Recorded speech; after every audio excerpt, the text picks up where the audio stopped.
Hello, well in this film I'm going to cover the rush seating of the Sussex Chair, and I'm going to use natural river rush. I'm using freshwater river rush to cover the Sussex Chair seat, and that's what was always used. Very traditional product, and it looks really nice when it's done. This is a fairly fine grade of river rush. The Sussex Chair was always done with a fairly fine rush, so probably about 10 twists per inch, so that's quite delicate.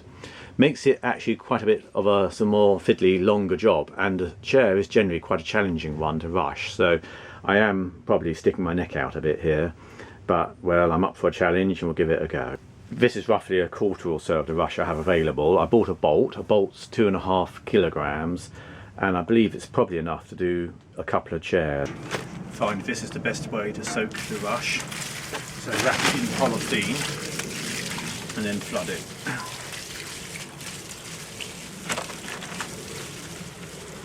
Having watered the rush with a watering can, I'm now letting it rest in my workshop.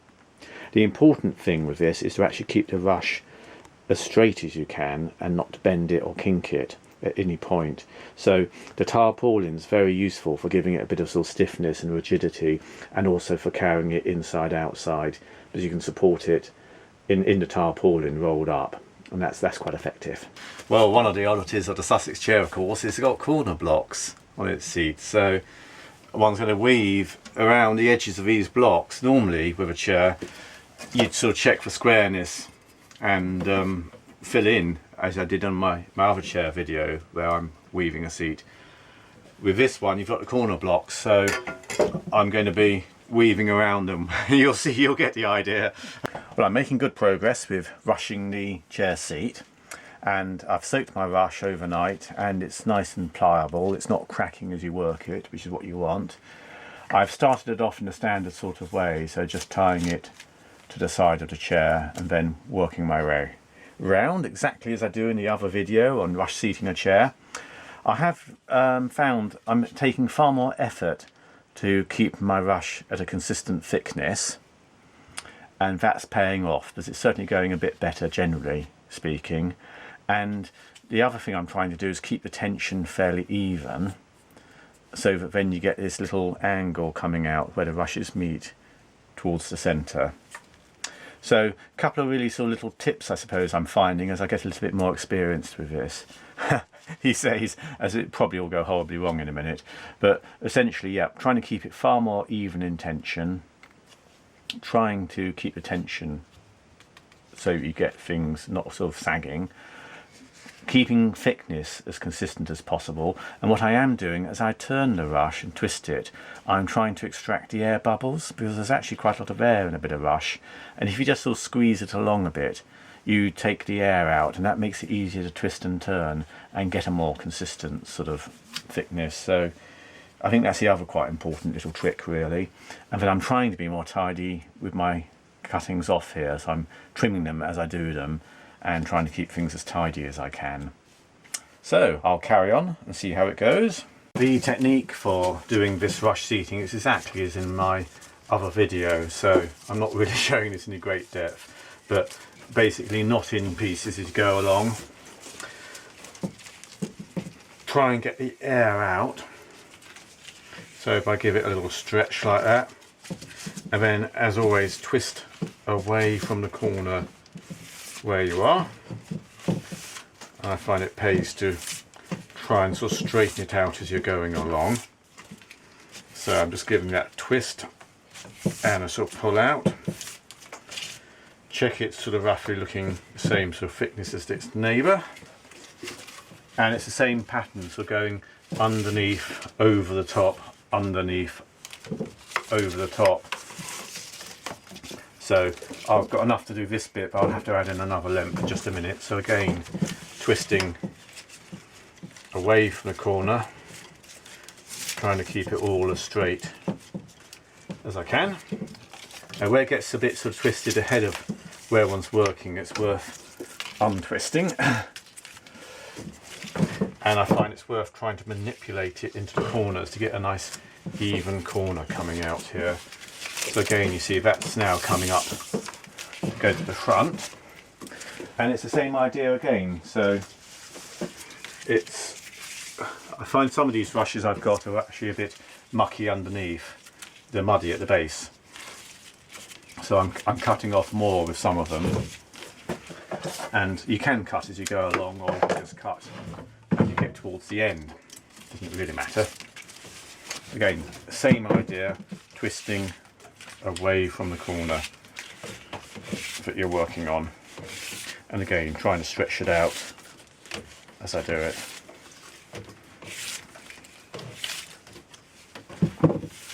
And that's all there is to it. It's very straightforward. So I have covered this in one of the other videos, so you can see it in depth. It's quite a long video. I think it was a 15-minute video on close-ups of the technique, but there you are. That gives you an idea. And I'm finding I'm getting a fairly good even effect by doing it this way, taking my time. It is easier doing the second chair, there's no doubt about that. And I'm sure that by the time you've done about 4 chairs, you become moderately proficient. I am finding some of these rushes, they're quite bulbous, they sort of have air in them. Some people say put them through a mangle to get the air out. I'm finding as long as I sort of stretch them a little and flatten them with my fingers, that's enough to get the air out. But it is quite important, because if you don't, they actually end up being quite bulky. So this is a little bit of, if you like, perfection that I found, but it does seem to make quite a difference to the quality of the finished effect. So I'm just, again, twisting, trying to keep it long and straight. There we go. So again, I've been told it's a good idea to stuff the sort of edges on a Sussex chair so that it's more comfortable, give it sort of padding. I mean, the knots in the rush give quite a lot of padding, but you can, with the offcuts of rush, force them in and put them particularly around where you've got bars, because when you're sitting there, you don't want to feel the bar sticking into you. Same with the front or the sides. And so what you can do, you can actually stuff, it's surprising, quite a lot of material into the gaps. So I mean, I'm largely using old offcuts, but I mean, you can use anything in the way of bits of rush, less good bits, and just stuff them. I'm just again making sure I get the air out, because then I can get a lot more rush in. So I'm just folding them up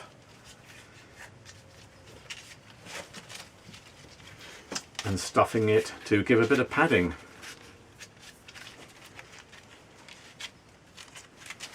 There we are. So again, just force it down and under. It can travel quite happily under there.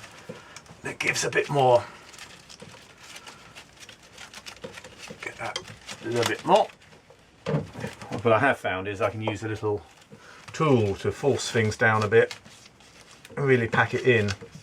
So it's just a little well, punch, actually, one of my blacksmithing bits, but there we are. That will sort of help. I'll cut out the really muddy bit there. So I'm going around and I'm just picking up stuff off the floor and then ramming it into these corners. Well, I'm making good progress, and I've got the sides now more or less done. Probably need a tiny bit more filling on that one there. And it just leaves the centre section where I go to and fro, to and fro. I'm trying to get the underside of the chair as neat as I can, and I've been cutting these bits of rush end to a fairly standard length. Anyway, this corner here, I've been tucking them all in so they're nicely flush when you look underneath. And I'm going to do the same with these areas. I'm just going to tuck them all, just poke them in, just using this punch actually, and literally just sort of get a rush and then stuff it and tuck it under. Well, here's the underside of the chair, all nice and neatly tucked in. So I'm very pleased with that actually. It's gone quite nice and smoothly. And here's the top view of the chair. Again, I'm very pleased with that. It's turned out far better than I expected. The rush at the moment is quite green. Well, it's very green because it's partly because it's wet and partly because it's relatively fresh. But that will go to a nice golden colour as it ages. Now, this video I think has been a little bit like a sort of advanced rush seating for me. I mean, this is only my second attempt, as you know, but it certainly tested a few more things like padding and using a finer rush. Just to say that if you want to get the sort of exact techniques about the joining, cornering, etc., look at my other video on rush seating a chair, and that's got a lot more detail of the actual way to do the rushing.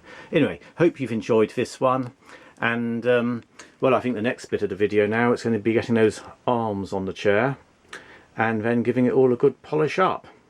It would seem that cats like rush chairs as well. I think it's the smell of the river, and my cat here seems to be having a good old sniff. I expect there's all sorts of scents on there.